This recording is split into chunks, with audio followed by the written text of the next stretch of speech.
ଏଠି ଆଉ ଜଣେ ମଉସାଙ୍କ ପାଖକୁ ଆସିଗଲେ। ମଉସା ହେଉଛନ୍ତି ବହୁତ ପୁରୁଣା, ସିଏ ବି ମନ୍ଦିର ବିଷୟରେ କିଛି କହିପାରିବେ। ଆଉ ପ୍ରଥମେ ମଉସାଙ୍କ ପରିଚୟ ପଚାରି ନେବା। ନମସ୍କାର ମଉସା। ନମସ୍କାର ମଉସା। ଆପଣଙ୍କ ନାଁ? ଦୁଆରୀ ପ୍ରଧାନ। ଆଜ୍ଞା, ଏ ମନ୍ଦିର ବିଷୟରେ ତ ଆପଣ ବହୁତ କିଛି ଜାଣିଥିବେ, ଟିକେ ମନ୍ଦିର ବିଷୟରେ ଟିକେ କୁହନ୍ତୁ। ଆଜ୍ଞା, ମନ୍ଦିର ଆଜିକି କେତେ ବର୍ଷ ହେଲା ଷ୍ଟାର୍ଟ ହେଲାଣି ପୁରା? ମନ୍ଦିର ଆଜି 3 ମାସ ଆଦ୍ୟ ଶକ୍ତି ମା ଆଉ। ଆଜ୍ଞା, ମନ୍ଦିର ତଥାପି ହାରାହାରି ଆଜିକି କେତେ ବର୍ଷ ହେଲା ମନ୍ଦିର ହେଲାଣି? ମାନେ ବହୁ ପୁରାତନ, ଆପଣଙ୍କର ବି ଜନ୍ମ ନଥିଲା? ନାଇଁ ମ ସିଏ ଆଦିମତା ଆଉ। ଆଜ୍ଞା, ମାଙ୍କ ମହିମା କଣ ଟିକେ ଆପଣ କୁହନ୍ତୁ? ମାନେ ମହିମା ଯୋଉ ଆମର ଯୋଉ କଇଁଆ ଗଛ ଠାକୁର ଉଭା ହେଇଥିଲେ। ଆଜ୍ଞା ଯେ ସବୁ ଠାକୁରାଣୀ ସବୁ ଆସନ୍ତି। ଆଜ୍ଞା ଏଇ ବର୍ଷ ଆଉ ଜାଣିକିରି ଠାକୁର କହିଲେ ମୋ ଏଠି ନାହିଁ, କହିଲେ ମୁଁ ଅନ୍ୟଠି ଅଛି। ଆଉ ଏଇ ଯୋଉ ଇଏ ବସେଇଲେ, ଆଜ୍ଞା ଜଣେ ବସେଇଲା ଦୁର୍ଗାଙ୍କ ଠାକୁର, ସେଇଠୁ ସେ ମାଆଙ୍କ ଠାକୁର ବସେଇଥିଲା ଜେନାମୁଣ୍ଡରେ, କିନ୍ତୁ ଆଜ୍ଞା ହଉକା ଓଲଟା ହେଇଗଲା। ଯଦି ଓଲଟା ହେଇଗଲା, ଦୁର୍ଗାଙ୍କ ସ୍ତବ ହେଇଗଲା। ସିଏ କହିଲେ ମୁଁ ଆଉ ଏଠି ରହିବିନି। ସେ କହିଲେ ମୁଁ ଏଇଠି ରହିବି, ତାପରେ ମୁଁ ଯାଉଛି ଅନ୍ୟଠି। ଯଦି ଗଲେ ସେଇ ବାଟରେ ରହିଲେ ଗୋଟେ କଇଁଆ ଗଛ ମୂଳେ, ଗୋଟେ ସପ ନେଇଗଲେ, କହିଲେ ମୋ ଏଠି ନାହିଁ, ମୋ ଏଠି ପୂଜା କରୁଛ, ଆଉ ମୁଁ ଏଇଠି ଅଛି, ମୁଁ ଏଇଠି ପୂଜା କର। ପୂଜାପୂଜି କଲେ କେମିତି କ'ଣ ହବ ନା, ମୁଁ ଏଠି ଅଲଗା ମନ୍ଦିର ତୋଳିବ। କହିଲେ ଅଲଗା ମନ୍ଦିର ତୋଳିବା, କଇଁଆ ଗଛ ନଇଁଛି, କେମିତି ଆମେ କରିବୁ? ନା ରାତି ପାଇଲାବେଳକୁ କଇଁଆ ଗଛ ଉଠିବ। ରାତି ପାଇଲାବେଳକୁ କଇଁଆ ଗଛ ଉଠିବ। ଏ ଯୋଉ ଡାଳଟା ନଇଁଥିଲା, ଡାଳଟା ଆପେ ଆପେ ଉପରକୁ ଉଠିଗଲା। ଏ ଯୋଉ ମନ୍ଦିର ଆରମ୍ଭ ହେଲା ଆଉ। ମନ୍ଦିର ଆରମ୍ଭ ହେଲା, ତାକୁ ନଗରକୀର୍ତ୍ତନ କରି ସବୁ ଠାକୁର ଆଣିଲେ, ପୂଜାପୂଜି ହେଲା। ଆଜ୍ଞା, ହଉ। ଆଉ ଆମେ ଏବେ ଆସୁଛୁ ଆଜ୍ଞା, ନମସ୍କାର। ଏବେ ମୁଁ ଆସି ପହଞ୍ଚି ଯାଇଛି ଗ୍ରାମବାସୀ ଆଉ 2 ଜଣ ଅଛନ୍ତି, ସେ ମାଆଙ୍କର ଭକ୍ତ। ମାଆଙ୍କ ବିଷୟରେ କିଛି କହିବେ, ଯେହେତୁ ସେ ପୁରୁଣା ଲୋକ, ସେଇମାନେ ହିଁ ପ୍ରକୃତ ସତ କଥା କହିବେ, ମାଆଙ୍କର ମହିମା ବିଷୟରେ କହିପାରିବେ।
ଏ ଗୋଡୁଲ ହଲାନି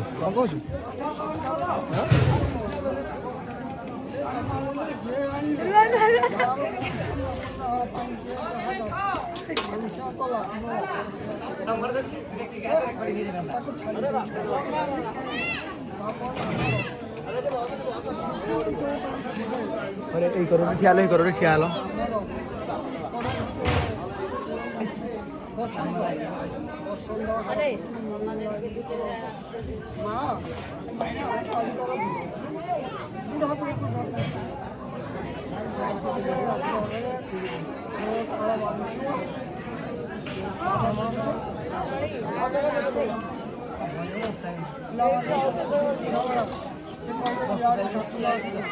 से कहते एक करवा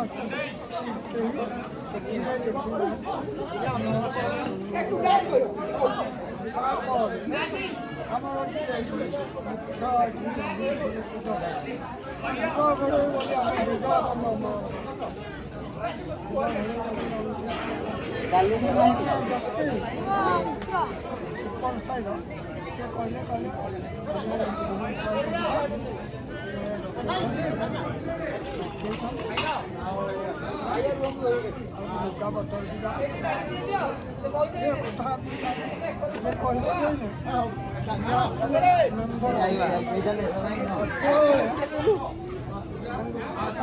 ଲୋକଟେ ଅଭିଭାବ ହେଇଥିଲେ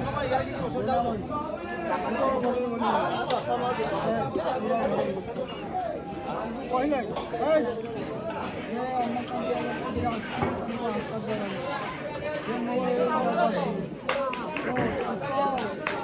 ଘର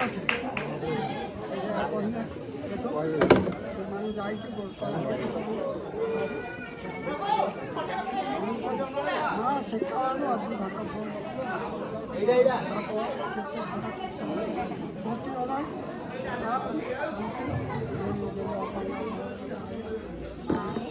ଆଶୀର୍ବାଦରେ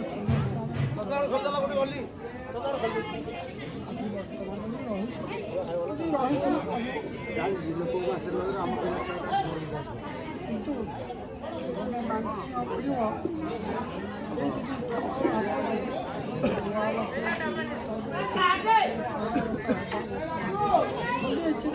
ନିଶ୍ଚିନ୍ତ ନିଶ୍ଚିନ୍ତ ନିଶ୍ଚିନ୍ତ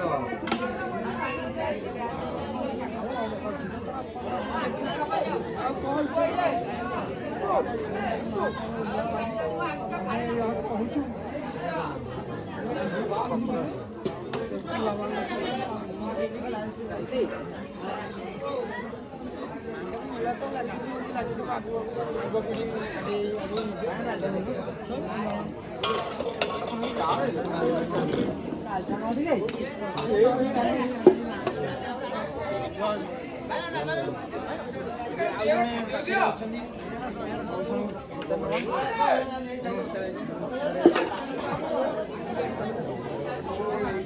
ଲକ୍ଷ୍ମୀଧର ମହାରଣା ସଂକ୍ରାନ୍ତିପୁର ଢେଙ୍କାନାଳ ଜିଲ୍ଲା ଶିବନାଇ ପଞ୍ଚାୟତ ଆମର ଯେଉଁ ମାଙ୍କର ଯେଉଁ ବହୁତ ମହିମା ମାଙ୍କର କହିଲେ ତାଙ୍କ ଯଦି ଆମର ପ୍ରଥମ ଭିତରେ ସେତେବେଳେ ଆମର ଏପଟେ ଜମିବାଡ଼ି ଆମର ଏପଟେ ମାଙ୍କର ପ୍ରତ୍ୟକ୍ଷରେ ଆମେ ଗଲାବେଳକୁ ଯାଇପାରିବୁନି ଫେରିଲା ବେଳକୁ ଆମେ ଏପଟେ ଆମର ଗ୍ରାମର ଜଣେ ମହିଳା ଘଟଣା ହେଉଛି ତାଙ୍କ ବାପର ଏଇ ଗାଁରେ ଶଶିକା ବସୁନ୍ଧରା ସେ ଗାଁରେ ପ୍ରଥମେ ଆସୁଥିଲେ ଗାଁ ପରେ ପାଲା ହେଉଥିଲା ସିଏ ଗୋଟେ ନିଶ୍ଚଳ ରାତି ହେଲାଣି ସେ ଏକା ଅଛନ୍ତି ସେ ଗୁଡ଼ିଆ ଦାଣ୍ଡଟି ଚଉଡ଼ା ଗୋଟେ ଅଛି ସେଇଠି ତାଙ୍କର କ'ଣ ହେଲା ମାଆଙ୍କର ଦୃଶ୍ୟ ହେଲା ଦୃଶ୍ୟ ହେଲା ପରେ ସିଏ ବିକିଗଲା ତାଙ୍କୁ ସେ ଲୋକ ଦେଖେଇଲେ ଦେଖେଇଲେ ସିଏ ଆଉ ଇଏ ହେଲେନି ସିଏ ଗୋଟେ ଖୋଲିକି ସବୁ କହିକି ସେ ମାନେ ଏତେ ବିଶ୍ୱାସ କରେନି ଗୋଡ଼ ହାତ ଲମ୍ବେଇକି ସେ ପୁରା ବସିଲେ ଯିବ ଏତେ ବଡ଼ ଯିବ ବାହାରି ଆମେ ଯାହା ଦେଖିଛୁ ତାପରେ ମୋ ନିଜର ଅଭିଜ୍ଞତା କ'ଣ ବାପା ମା ଆମର ପିଲାଦିନ ଚାଲିଗଲେ ଆମେ କ'ଣ କଲୁ ଯେଉଁ ଗାଁ ଦ୍ୱାରା ଆମର ଘର ବାଡ଼ି କିଛି ରହିଲାନି ବସ୍ତିରେ କିଛି ରହିଲା ତାପରେ ମୋ ମା ବି ମଧ୍ୟ ଜନ୍ମ କଲା ମା ସବୁବେଳେ ସେ ମାଆଙ୍କୁ ଡାକି ମୋର ବାହାଘର 4 ଦିନ ପରେ ମୁଁ ଆସିକି ଦେବ ଦର୍ଶନ କରି କ'ଣ ମୁଁ ମାଆଙ୍କ ଦର୍ଶନ କରେ ସେଇ ଦର୍ଶନ କରିବା ପରେ ତାଙ୍କର କି ଶକ୍ତି ମା ଗୋଟେ ମାନେ ତାଙ୍କର ଆବିର୍ଭାବ ଆସିଲେ ମୋତେ ଖୁସି କରେଇଲେ ସେଇଟା କହିଲେ ସରିବନି ବହୁତ କାହାଣୀ ଅଛି ତାପରେ ଆଉ ଟିକେ ମୋ ସ୍ତ୍ରୀ ସବୁଠାରୁ ଆଜିକି 25 ବର୍ଷ ହେଲା ମୋ ସ୍ତ୍ରୀ ଆଉ ଟିକେ ଆଗ୍ରହୀ ଥାଏ ସ୍ତ୍ରୀ ମାନେ ଏଇଠି ଗୋଟେ ପୂର୍ଣ୍ଣିଧରା ଥିଲା ତାପରେ ମୋତେ ନେଇକି ଗଲା ଦଶହରା ବୁଲିବାକୁ ଏଇ ଆମର ମାଘ ମହାତ୍ମା ଗୋଟିଏ ଆମର କାର୍ତ୍ତିକ ମହାତ୍ମା ବହି ଗୋଟେ କ'ଣ କରିବ ନା ମୁଁ ସେଇଠି ଆମ ଗ୍ରାମରେ ଏମିତି କରନ୍ତି ଗୀତ କରନ୍ତି ପାଲନ ପୂଜା କରନ୍ତି ମୁଁ ଗୋଟି କରିବି କରୁ କରୁ 5 ଜଣ ସାବିତ୍ରୀ ମହାରଣା ତାପରେ କହିଲେ ଦେଖ ଯେ ସେତେବେଳେ ଆମର ହେଲା କଇଁଆ ଗଛ ବୃଦ୍ଧ କଇଁଆ ଗଛ ଥିଲା ଯାଇକି ରହିଲେ କେଉଁଠି ନା ସେ ଗଛ କଇଁଆ ଗଛ ଗାଁ ମୁଣ୍ଡରେ ତାପରେ ମାଆଙ୍କର ଆସିଲା ଗୋଟେ ସମସ୍ତଙ୍କର ମନରେ ଆସିଲା ଯେ ମା ନାହାନ୍ତି ତାହେଲେ ନୂତନ ଗାଦି କରିବା ପାଇଁ ତେନ୍ତୁଳି ଗଛ ଥିଲା ନଈ ଥିଲା ସେ ଆଗର ଆଖୁଶାଳ ପଡ଼େ ସେପଟେ ପଡ଼େ ଏପଟେ ପଡ଼େ ତାପରେ କ'ଣ କରିବେ ଗାଁ ଭାବି ହେଲା ବହୁତ ଗ୍ରାମବାସୀଙ୍କର ଗ୍ରାମବାସୀ ହେଲା ତାପରେ ମାଆଙ୍କର ସ୍ୱପ୍ନ ହେଲା ମା ଆଦେଶ ଦେଲେ କହିଲେ ସେ ଗଛ ଆତାରୁ ଆସ ଉଠିଗଲା ପରେ ସେଇଠି ନୂତନ ମନ୍ଦିର ପୂର୍ବରୁ ତ ଥିଲା ଏପଟେ ମନ୍ଦିର ଚାଳ ଘର ଥିଲା ପୂର୍ବରୁ ଆମେ ଜାଣିନୁ ଭଗତ ଗାଦି ଆମର ଯେତେବେଳେ ଥିଲା ଏଇ ମନ୍ଦିର ଭଗତ ଗାଦି ସାହିରେ ସ୍ଥାପିତ ହେଲା। ଯାହା ହଉ ଏ ଲୀଳା ଆଜି ଦେଖନ୍ତୁ, ଏ ଲୀଳା କି ଅପୂର୍ବ ଲୀଳା, ତା କଳ୍ପନା କରିବ ମୋବାଇଲ ସାଇଜ ଚିପିଲୁ କଳ୍ପନା କରିପାରିବନି। ମାନେ ଏତେ ମାନେ ଆସିଲେ ଆଗ୍ରହ, ବୃଦ୍ଧଠାରୁ ଯୁବକଠାରୁ ଧରିକି ବାଳ ବୃଦ୍ଧଠାରୁ ଧରିକି ସମସ୍ତେ ଆଗ୍ରହ। ଆଜି ଦେଖ, ଆଜି କି ଲୀଳା ଦେଖ, ଆଜି ତାର ଅପୂର୍ବ ଲୀଳା। ଏଠି କ'ଣ କହିଲି, ଗୋଟିଏ ଜିନିଷ ପୂର୍ବରୁ କହିଥିଲି ଯେ ଏ ରାସ୍ତାରେ ଦେଇକି ଆମେ ଯାଇପାରୁନଥିଲୁ, ରାସ୍ତାରେ ମା ଏତେ ପ୍ରତ୍ୟକ୍ଷ ଥିଲେ। ବର୍ତ୍ତମାନ ରହ 10 ମିନିଟ୍ ପରେ ଯାଉଛି ରହ ଟିକେ। ଆମକୁ ତ ବୟସ ହେଲା 60 କ୍ରସ୍ କଲେ, ତେଣୁ ଆମେ ଯେତିକି 10 ବର୍ଷ ଜ୍ଞାନ ଆସିଲା ପରେ ଆମେ ଏହା ମାଙ୍କର ବିଷୟରେ କହିପାରିବା। ମା ଜେନାମଣି ଏବେ ଆମେ ଆଉ ଭକ୍ତଙ୍କ ପାଖକୁ ଯିବା।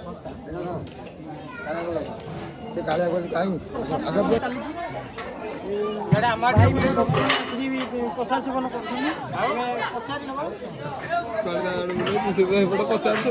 ଆଉ ଲୋକ ଖାଉଛନ୍ତି ସବୁବେଳେ। ମା ଜେନାମଣିଙ୍କର ମନ୍ଦିର ହେଉଛି ସର୍ବ ପୁରାତନ ମନ୍ଦିର। ଏଠି ବହୁତ ଜନଗହଳି ହେଉଛି। 5,000 ପାଖାପାଖି ଲୋକ ବର୍ତ୍ତମାନ ପ୍ରସାଦ ସେବନ କରିକି ଗଲେଣି। ପ୍ରସାଦ ହେଉଛି ବହୁତ ଶାନ୍ତିର ପ୍ରତୀକ, ବହୁତ ସୁନ୍ଦର ଲାଗୁଛି।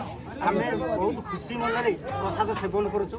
ଆଶା କରୁଛୁ ଗ୍ରାମବାସୀଙ୍କ ଏବଂ ପଡ଼ୋଶୀ ଯେଉଁ ଆସୁଛନ୍ତି ଭକ୍ତଗଣ, ସେମାନେ ମଧ୍ୟ ପ୍ରସାଦ ଶାନ୍ତି ଶୃଙ୍ଖଳାରେ ପ୍ରସାଦ ସେବନ କରିବେ।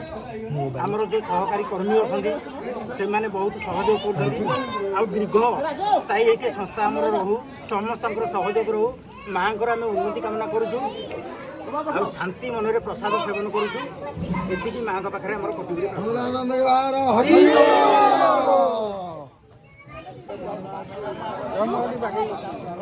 ଭାଇ ଆଉ ଜଣେ ଏଠି ଆମର ପ୍ରଶାସନ ଭକ୍ତଙ୍କ ନାଁଟା ବି ପଚାରି ବୁଝିବା। ଆପଣଙ୍କ ନାଁଟା କ'ଣ ଜାଣିପାରିବେ? ପ୍ରକାଶ କୁମାର ରାଉତ। ଆପଣଙ୍କ ଘର ପ୍ରସାଦ ସେବନ ସରିଲେଣି? ମାଙ୍କ ଦର୍ଶନ ସାରିଲେଣି? ଦର୍ଶନ କରିସାରିବା ପରେ ପ୍ରସାଦ ସେବନ ସବୁ କିଛି ଆସିଛି ନା ଏକା? ତାଙ୍କ ନାଁ କ'ଣ? ପ୍ରସାଦ ଅନ୍ନ ଖାଉନାହାନ୍ତି, ଖାଲି ଡାଲମା। ହଉ ଖାଇ ପିଇକିରି ଆରାମସେ ଯାଅ, ପ୍ରସାଦ ସେବନ କର। ଆଉ ଘରକୁ କହିଦେବେ, ସେମାନେ ବି ଆସିକି ପ୍ରସାଦ ସେବନ କରିବେ ମାଆଙ୍କର। ଆଉ ଚାଲିଛି ମାଆଙ୍କର। ଆମେ ଆସିଛେ, ଆଉ ଜଣେ ଭକ୍ତ ଅଛନ୍ତି ମାଆଙ୍କର, ତାଙ୍କୁ ପଚାରିବା ସେ ଅନ୍ନ ସେବନ କରୁଛନ୍ତି। ଆପଣଙ୍କ ନାଁ, ଆପଣଙ୍କ ଘର? ମାଆଙ୍କ ଦର୍ଶନ ସରିଲାଣି? ଅନ୍ନ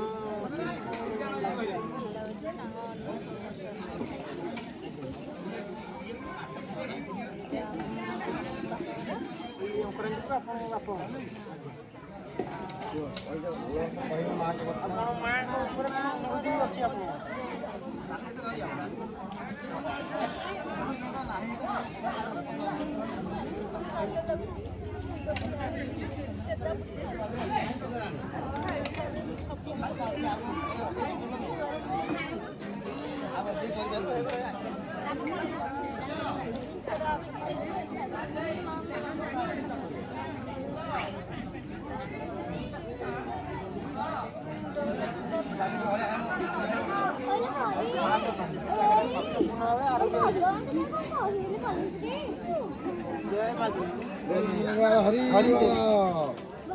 ଆଉ ଜଣେ ଭକ୍ତ କରୁଛନ୍ତି, ତାଙ୍କୁ ପଚାରି ବୁଝିବା।